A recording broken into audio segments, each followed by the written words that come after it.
ভারতে অভিযান শুরুর পর আলোচনায় পাকিস্তানের ফাতাহ মিসাইল। পাকিস্তানের নিজস্ব প্রযুক্তিতে তৈরি এই মিসাইল সিস্টেমের রয়েছে দুটি সংস্করণ। এর মধ্যে ফাতাহ 2 মিসাইলকে অনেক বেশি শক্তিশালী এবং কার্যকর মনে করা হচ্ছে। রাডার ফাঁকি দিয়ে নির্ভুলভাবে লক্ষ্যবস্তুকে আঘাত হানতে সক্ষম এই মিসাইল। ভারতের ভূখণ্ড লক্ষ্য করে ছোড়া হচ্ছে ফাতাহ ক্ষেপণাস্ত্র। অপারেশন বুনিয়ানুন মার্সুসে ফাতাহ 1 ও ফাতাহ 2 ক্ষেপণাস্ত্র ব্যবহার করে পাকিস্তানি সামরিক বাহিনী।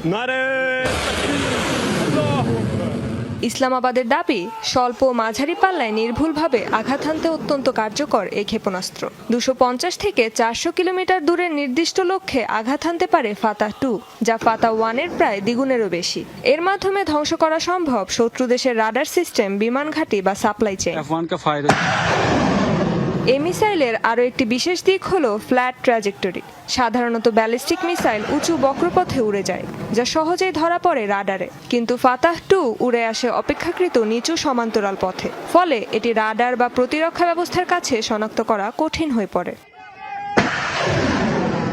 ফাতাহ 2-তে ব্যবহার করা হয়েছে উচ্চ প্রযুক্তির অ্যাভিওনিক্স ও সেন্সর, যার সাহায্যে লক্ষ্যবস্তুর দিকে এগিয়ে যেতে পারে খুব দ্রুত ও নিখুঁতভাবে। আঘাত হানতে পারে নির্ধারিত লক্ষ্যবস্তুর মাত্র কয়েক মিটারের মধ্যে।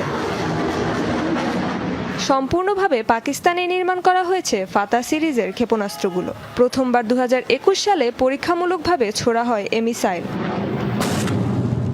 রেজওয়ানা সাইমা, যমুনা নিউজ।